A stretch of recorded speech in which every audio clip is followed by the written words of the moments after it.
اب منزل حاصل کریں گے یا پھر سیاست چھوڑیں گے؟ پی ٹی آئی نے ایک بار پھر اعلان کر دیا ناظرین، حکومت کو 90 روز کا الٹیمیٹم دیا ہے۔ حیران کن طور پر علی امین گنڈا پور کا جو قافلہ تھا وہ سینکڑوں گاڑیوں کے ہمراہ اچانک وہ لاہور کی طرف گئے، اور حیران کن طور پر اس بار جو ایک ہمیں دیکھنے کو ملا کہ پنجاب کے اندر پنجاب کی حکومت نے اس پی ٹی آئی کے قافلے کو بالکل بھی نہیں روکا، بلکہ جگہ جگہ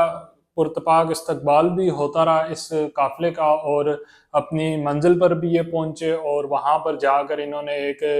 گیدرنگ بھی کی اپنے پارٹی جو رہنما تھے ان کے ہمراہ۔ اور یہاں پر بالکل بھی پنجاب گورنمنٹ کی جانب سے اس بار جو ہے کوئی رکاوٹیں نہیں کھڑی کی گئیں۔ ایک تو یہ کہا جا رہا ہے کہ یہ گنڈا پور صاحب کیونکہ وزیر اعلیٰ وہ خود تھے، ان کے ساتھ خود اتنی سیکیورٹی تھی، لیکن پھر بھی ان کے ساتھ ایک بہت بڑا یہ قافلہ تھا جس کے ساتھ وہ لاہور کی طرف گئے۔ ناظرین، ہمیشہ کی طرح ہم دیکھتے تھے کہ پی ٹی آئی کا کوئی بھی چھوٹا موٹا بھی پچھلے کچھ ٹائم سے وہ کوئی ایکٹیویٹی کرتے تھے سڑکوں پر تو انہیں نہیں کرنے دی جاتی تھی، دفعہ 144 لگا دی جاتی تھی اور ان کے لیے رکاوٹیں کھڑی کی جاتی تھی۔ لیکن آج جب گنڈا پور کا یہ قافلہ لاہور کی طرف گیا، اور مزے کی بات گیا بھی جی ٹی روڈ سے، تو جگہ جگہ پر استقبال بھی ہوا، لوگ جمع بھی ہوئے، لیکن حکومت کی جانب سے بالکل نہیں روکا گیا کسی بھی موقع پہ۔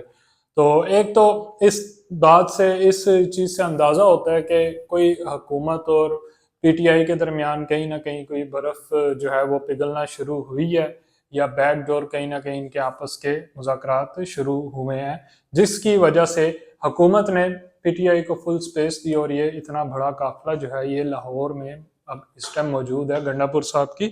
قیادت میں، اور پوری P T I us time جو ہے وہ بیٹھی ہوئی ہے جی لاہور میں۔ گنڈا پور نے بڑا اپنا ایک جوشیلا خطاب کیا جس طرح وہ ہمیشہ کرتے ہیں، اور بڑی بڑی بڑکے بھی ماری، میں تو بڑکے کہوں گا ہر دفعہ، جس طرح سے وہ کہتے ہیں نا جو گرجتے ہیں وہ برستے نہیں ہیں، تو خوب گرجے ہیں گنڈا پور۔ میں نے ان کی جو ورڈنگ تھی میں نے نکال کے رکھی ہے، میں بڑے سخت گنڈا پور نے الفاظ جو ہیں وہ استعمال کیے ہیں حکومت کو لے کر اور اداروں کو لے کے۔ میں نے کچھ اس میں سے نکالے، میں ذرا آپ کو پڑھ کے میں بتاتا ہوں۔ گنڈا پور کہتے ہیں ناظرین، وزیر اعلیٰ گنڈا پور نے حکومت کو 90 روز کا الٹیمیٹم دیتے ہوئے کہا کہ یا ہم نہیں یا تم نہیں، منزل حاصل کریں گے یا سیاست چھوڑ دیں گے۔ ایک منٹ کے لیے ذرا امیجن کریں، کیا آپ کو لگتا ہے کہ گنڈا پور سیاست چھوڑیں گے؟ کیونکہ یہ اب اس دفعہ ان کے احتجاج کی کیا حکمت عملی ہوگی یہ ابھی تک نہیں پتا، یہ ابھی پی ٹی آئی اس پر آگے آنے والے دنوں میں واضح کرے گی کہ وہ کس طرح سے اس دفعہ کے احتجاج کریں گے۔ لیکن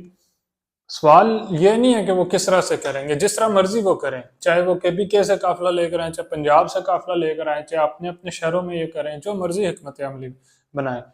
سوال یہ ہے کہ آپ جو بھی حکمت عملی بنائیں گے کیا وہ آپ کامیاب ہوگی آپ کی حکمت عملی؟ ماضی میں جتنے بھی پروٹیسٹ کیے ہیں اس میں تو آپ کامیاب نہیں ہو سکے گنڈا پور تو، بلکہ یہاں پر ڈی چوک میں اس احتجاج میں موجود تھا رات کو، جب ڈی چوک میں گنڈا پور چھوڑ کے سارے کارکنوں کو جو ہے وہ چھوڑ کر بھاگ گئے تھے، اور کارکنوں نے گنڈا پور کی گاڑی کو گھیر لیا تھا، ان کے خلاف ڈی چوک میں پہنچ کر گنڈا پور کے خلاف نعرے بازی کی جا رہی تھی کے خلاف، ٹھیک ہے۔ تو گنڈا پور چھوڑ کے پتہ نہیں کتنے ضلعوں کی سیر کر کے پھر 2 دن بعد جا کر نمودار ہوئے تھے۔ سیاست تو تب بھی نہیں چھوڑی انہوں نے، تو اب پی ٹی آئی ایسا کیا کرنے جا رہی ہے کہ وہ کامیاب ہو جائیں گے اور عمران خان صاحب کو باہر نکال لیں گے، اور پتہ نہیں اب اس طرف یہ کیا کریں گے۔ خیر، تو گنڈا پور صاحب نے خبر لکھا ہے جی کہ میں سیاست چھوڑ دوں گا اگر کامیاب نہ ہوا، ہمارے ارکان فعال نہ کیے تو ہم ان کے وہاں سارے فارغ کر دیں گے، ان کے جو اپوزیشن میں چیئرمین بنے ہوئے ہیں وہاں سب کو فارغ کر دوں گا۔ وزیر اعلیٰ خیبر پختونخوا علی امین گنڈا پور کی زیر قیادت اسلام آباد سے روانہ ہونے والا پاکستان تحریک انصاف کا قافلہ لاہور جاتی امراء پہنچا، جہاں سابق deputy chairman senate Mirza Muhammad Afridi کے فارم ہاؤس پر کھانے کا اہتمام کیا گیا۔ اچھا جی، علی امین گنڈا پور نے شرکاء سے خطاب کرتے ہوئے کہا کہ ہمارے مینڈیٹ پر پہلی بار ڈاکہ نہیں مارا گیا، 2013 میں مینڈیٹ چوری کیا، پھر 2018 میں اکثریت کم کرنے کے لیے سسٹم بٹھایا گیا، بانی کا عزم ہے سیاست نہیں ملک کو ٹھیک کرنا ہے۔ بانی پی ٹی آئی کہتے ہیں آؤ میں مذاکرات کے لیے تیار ہوں، بانی پی ٹی آئی کہتے ہیں ثابت کروں گا میں نے کوئی سازش نہیں کی، جو سزا دو گے مجھے قبول ہوگی، ہم نے تو جبر برداشت کیا ہے مگر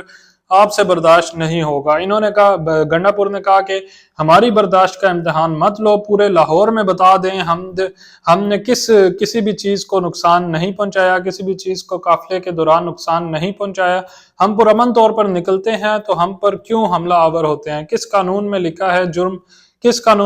جرم کیا نہیں سزا دینا شروع کر دیں؟ اب ایسا نہیں چلے گا، میں تو جواب دوں گا۔ گولی کھانے کے لیے اپنا سینہ پیش نہیں کر سکتا، جو ناجائز مجھے مارے گا میں خودکشی نہیں کروں گا، کسی بندے کا مجھے ناجائز مارنا میری نظر میں خودکشی ہے۔ میں اپنے حق کے لیے لڑوں گا، مجھے گولی مارو گے تیار رہنا، گولی تمہیں بھی لگ سکتی ہے۔ یہ گنڈا پور نے کہا ہے کہ مجھے اگر گولی مارو گے تو گولی آپ کو بھی لگے گی، تم لوگ ناجائز کرو گے تو پھر تمہیں بھی برداشت کرنا پڑے گا۔ اچھا، یہ ناظرین گنڈا پور نے جو ہے وہ تقریر کی وہاں پر اپنے پارٹی قائدین سے، جس میں انہوں نے کہا کہ اگر ہم پر گولی چلاؤ گے تو آپ پر بھی ہم گولی چلائیں گے۔ تو لیٹس سی اب یہ کیا حکمت عملی کرتے ہیں۔ آج انہوں نے ویسے اعلان کوئی پریس کانفرنس کرنی ہے گنڈا پور نے، اب اس میں کیا حکمت عملی اپناتے ہیں یہ۔ تو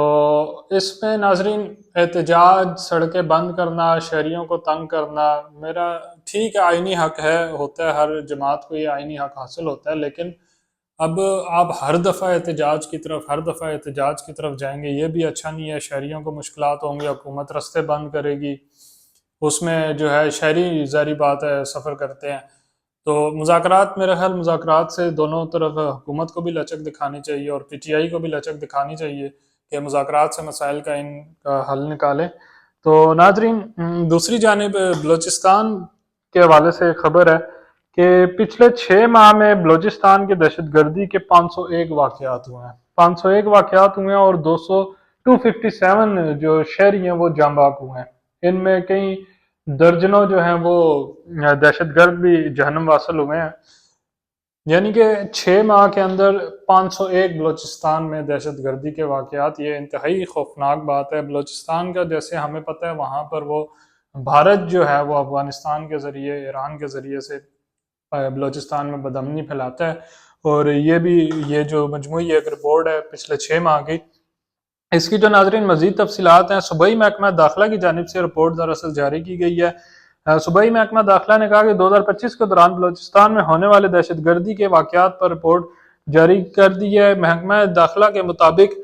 بلوچستان میں سال 2025 کے پہلے 6 ماہ میں دہشت گردی کے 501 واقعات ہوئے، جس میں 257 افراد جاں بحق جبکہ 492 افراد زخمی ہوئے۔ رپورٹ کے مطابق غیر مقامی افراد پر 14 حملوں کے دوران 52 افراد جاں بحق ہوئے۔ بم، دستی بم، آئی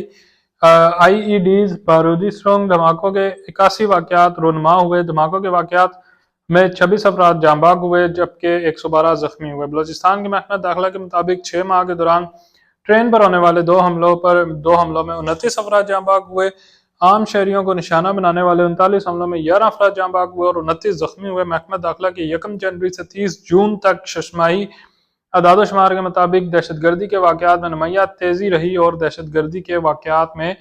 45% جبکہ سٹیلرز کی ٹارگٹ کلنگ میں 100% اضافہ ہوا۔ ناظرین دہشت گردی بلوچستان کے علاقے میں ہم سب جانتے ہیں اتنے عرصے سے چلتی آ رہی ہے، اور ہماری فورسز جو ہیں وہاں پر ان دہشت گردوں سے ہر روز ہی تقریباً لڑتے ہیں اور ہمارے جوان شہید ہوتے ہیں۔ اس کے پیچھے ناظرین بھارتی سپانسرڈ جو ہیں یہ ساری دراصل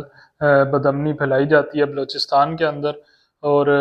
ہماری فورسز اس سے مقابلہ کر رہی ہیں۔ اللہ کرے ہماری فورسز کو کامیابی ملے، بلوچستان میں امن پھیلے۔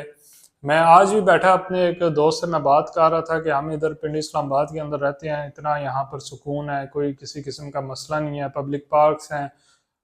امن ہے، چھوٹا موٹا کرائم تو چلو ہوتا ہے ہر لحاظ سے، یہاں پر سکول کالجز ہر لحاظ سے جو ہے کوئی کسی قسم کی اللہ کا شکر ہے کوئی مسئلہ پریشانی نہیں ہے، موسم یہاں کا اتنا اچھا ہے۔ تو بات دراصل یہی ہو رہی تھی کہ پی کے بلوچستان کے حوالے سے دہشت گردی کی، تو ہم شکر ادا کر رہے تھے کہ شکر ہم کسی ایسے علاقے میں نہیں رہتے جہاں پر دہشت گردی کے واقعات ہیں، لیکن بات یہ ہے کہ ان علاقوں میں بھی ہمارے جیسے شہری بیچارے رہتے ہیں جو کہ آئے روز ان دہشت گردی واقعات کی نظر ہو جاتے ہیں۔ اللہ ہمارے ملک میں امن لے کر آئے اور ہمیں اس پر کامیابی عطا فرمائے۔ مجھے محمد ارسلان کو دیجیے اجازت، اللہ نگہبان۔